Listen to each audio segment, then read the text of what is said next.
Ladies and gentlemen, welcome to C7-2, our second installment in Chapter 7 of AP Calculus AB. Got a sweet little show for you this morning where we're going to be futzing around with variables. And I'll just leave it at that for now. Obviously, it's a beautiful day for math. It's pretty nasty and rainy out there. But here at Franklin High School, it is toasty warm and we're ready to do some math. So C7-2, we're going to be futzing around with the variables today. The first problem will seem reminiscent of what we've already been talking about. We're going to find the area of the shaded region there, and we'll be using dx slices. So let me show you what I mean by that. So we have the shaded area, and we're going to slice. Our rectangles are going to be going up and down, perpendicular to the x-axis. So there are our dx slices, and you'll notice that the width of the rectangle there is dx. So the width of the rectangle that we're going to find the area of is dx. And then the height of the rectangle is really, if you think about it, here's the top of the rectangle, and then here's the bottom of the rectangle. So if I kind of like sketch over, the top of the rectangle is really the top y coordinate, and the bottom of the rectangle is the bottom y coordinate. So when we do this integral, we're going to do the integral, and we're going to take the top y coordinate and subtract the bottom y coordinate. But you'll have to notice that we're doing dx slices. So we have the top y coordinate minus the bottom y coordinate, but then we have y coordinates and we're taking dx slices. That means y coordinates are not going to cut it. We need we need the x value instead of the y value here. So if we look, the top y curve is just x. So y equals x. And then if we look at the bottom curve, it's y equals x squared minus 4, x squared over 4. So these two equations are already solved for y. So our job's kind of easy for this first one. So if we do we're finding the shaded area, we would go from 0 to, so we're starting at 0, and then we're doing dx slices. We're going from 0 to 2, it looks like. We're going to slice dx slices, but then there's another wrinkle in our plan here. So at 1, we notice that the top curve switches. From 0 to 1, the top curve is y equals x, and then there's a point of intersection here. And then from 1 to 2, the top curve is now y equals 1. So we're going to have to do two separate integrals to find this area. So from 0 to 1, the top y value is this curve y equals x. So I can just put y equals x, or I can put x there because y equals x. Minus, and then the bottom y coordinate is represented by this curve, or by this equation, y equals x squared over 4. So the top y coordinate equals x squared over 4. So x squared over 4. It may seem like this Texas size bracket's a bit redundant, but we put it there just in case this bottom equation, this bottom expression is a little more complicated. And since we have this subtraction sign, I just put that there just in case. So dx, those are dx slices, and then plus, now we need the integral from 1 to 2. Here, the top curve switches. So the top y equals is just 1 the entire time. And then minus, let me draw one of those dx slices in there just for absolute clarity. So there's a dx slice. So look how the top of that slice, the y coordinate is 1. The bottom y coordinate is still x squared over 4. Dx. All right, so those two integrals will find the area of that shaded region. All right, so let's do the work. So we need to take the antiderivative. So that first integral would turn into 1/2 x squared minus, and then let's see what we got here. We have x squared over 4, which really means I have 1/4, but then I would have x to the third if I did the antiderivative. So I need a 1/3 there to cancel with the 3 that'll pop down and cancel to make just the 1/4. And then plus c. And then we're going to evaluate that integral from 0 to 1. And then plus, and now we're going to evaluate the second integral. So x minus, and I guess I can go a little quicker here, x to the third. And this is the exact same expression that we had in the first integral, so that's really 1/12. And then plus c, and then we're going from 1 to 2. All right, so now I can evaluate using the fundamental theorem of calculus. So let's do the work. So 1/2, plugging in 1 first, minus, let's see, 1 to the third over 12, plus c minus, and then plugging in 0,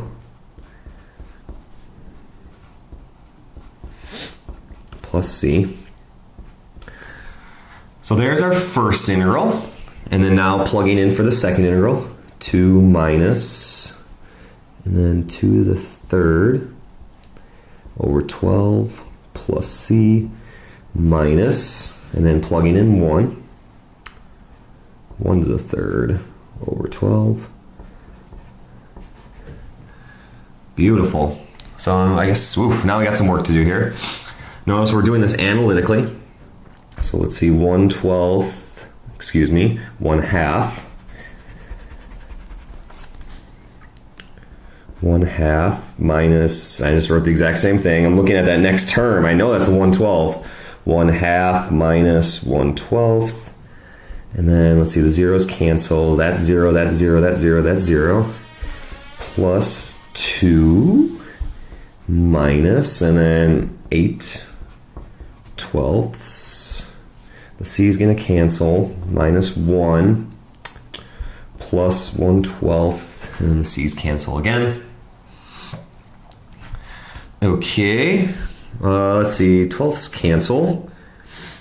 And it looks like I need to rewrite this in 12ths in order to solve this. So this is 6/12 plus 24/12 minus 8/12 minus 12/12.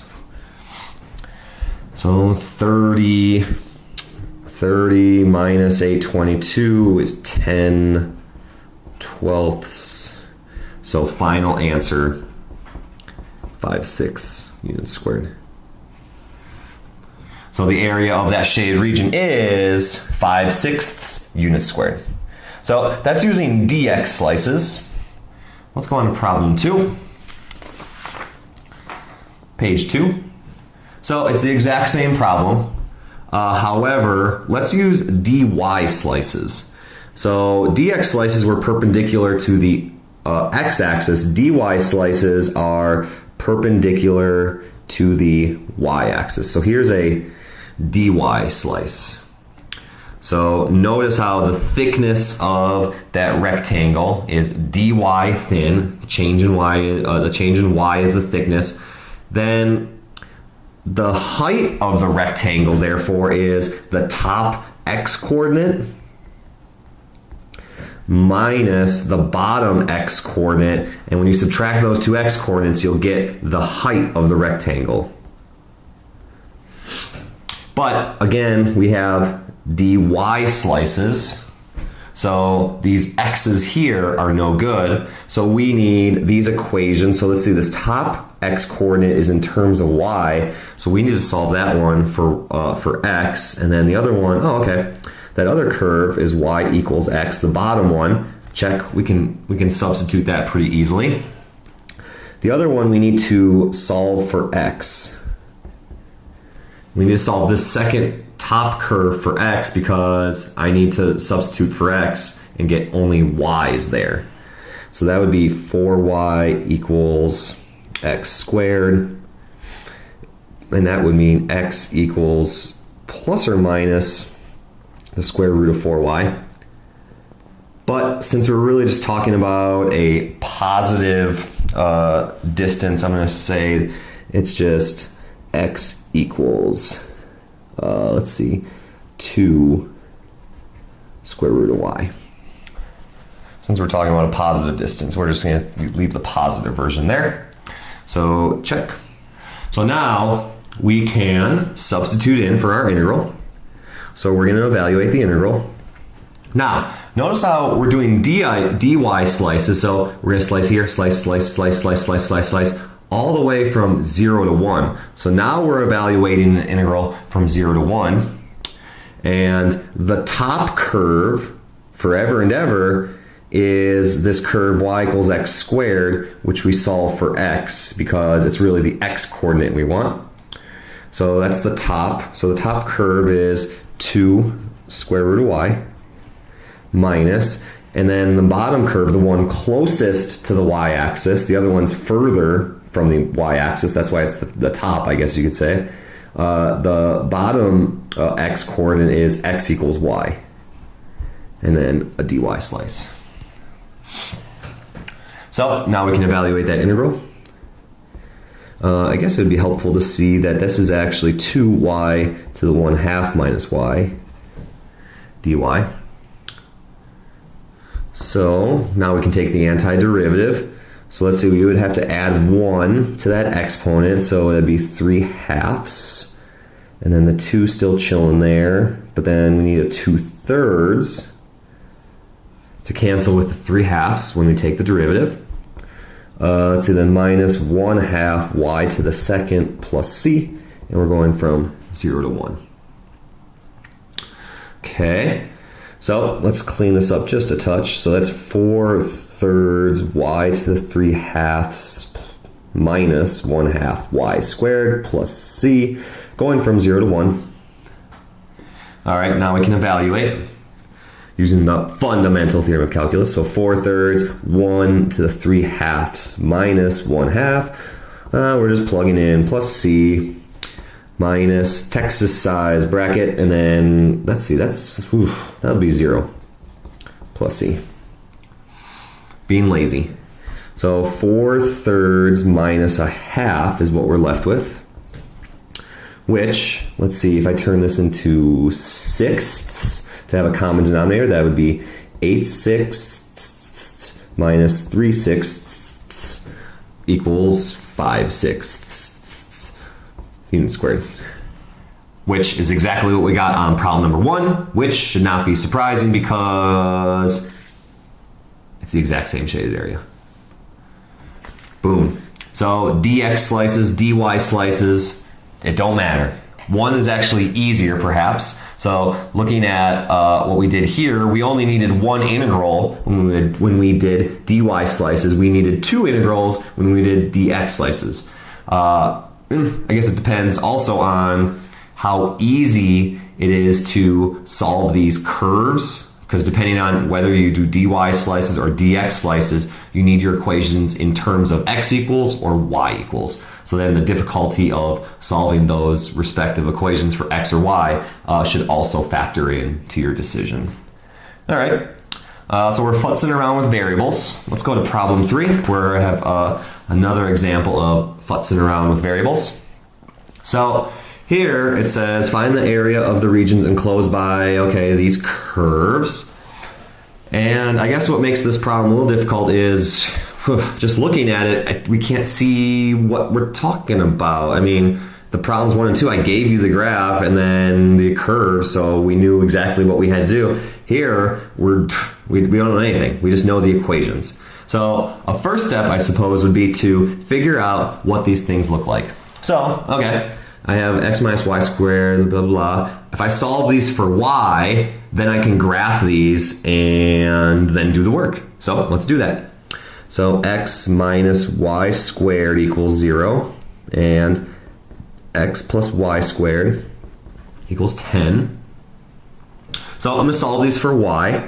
So let's see, that would give me y squared equals x, and y squared equals negative x plus 10. So I'm just solving these for y so I can graph them and see what I'm talking about. So y equals plus or minus x, and y equals plus or minus the square root of negative x plus 10. All right, so, okay, let's graph them. Let's see what we got here. Boom, boom, boom, boom. Looks like this is a quadrant 1 and 4 situation because I have the square root of x and then the negative version of that. And then this one has a vertex at 10 and then it's a negative x. So really it's just kind of like a backwards version of the square root of x. So there is my shaded region. Well, if I do dx slices, because that's the x-axis, and then the thickness would be dx, notice how I have a top curve here, which is the positive version of the square root, and then I have to minus the bottom curve, which is the negative square root of x, and then look how here it switches, and then the top curve is the positive, there's another dx slice, top curve is the positive version of the square root, and the bottom curve is the negative. Wow, seems like a lot of work. 2 integrals, 2 different equations to subtract. So let's think about this problem in another light. I have x minus y squared equals 0, x plus y squared equals 10. Let's say I solve these for x. So then I have x equals y squared and x equals negative y squared plus 10. That's already more simple. And then I'm going to do something goofy and I'm going to graph these, but the x is now the dependent variable and the y is the independent variable. So let's see, x equals y squared is just like the parabola y equals x squared. And then this is a parabola with a vertex at 10, and then it's upside down. So it's very reminiscent of the shaded region we have here. But notice the ease by which we graphed it. Also notice that, okay, if I do dy slices, here's a dy slice. The top curve is the x equals y squared, and then the top curve over here, still, there's no switching of curves. So this looks vastly easier. So we're doing dy slices. So yeah, let's say, okay, the thickness of that rectangle is dy, but then the height of the rectangle is the x coordinate here, and then the bottom of the rectangle is the x coordinate here. So I'm doing x minus x. So really, oh, perfect. These are already x equals. So the top curve is this negative y squared plus 10. So that's the top curve, x or negative y squared plus 10. I forgot the 1. So negative y squared plus 10 minus, and then the bottom curve is just this x equals y squared. And then we're doing dy slices. And then we're going from, well, here to here. And I did the groundwork for this, and I already know that it starts at negative root 5 and then ends at positive root 5. So I just graphed those and found out that those intersect at a y value of negative root 5. So since I already used the calculator, I'm just going to evaluate this integral using the calculator. So what do we got here? Negative x squared plus 10 minus x squared. So that's the equations we're using. And then math 9, bars, y bars, function blah, blah, blah, blah. Going from negative root 5, close that parentheses, and then to positive root 5. And we get a shaded area of 29.814 units squared. Boom. So, futzing around with variables today. You are now ready for 7-2. Good luck.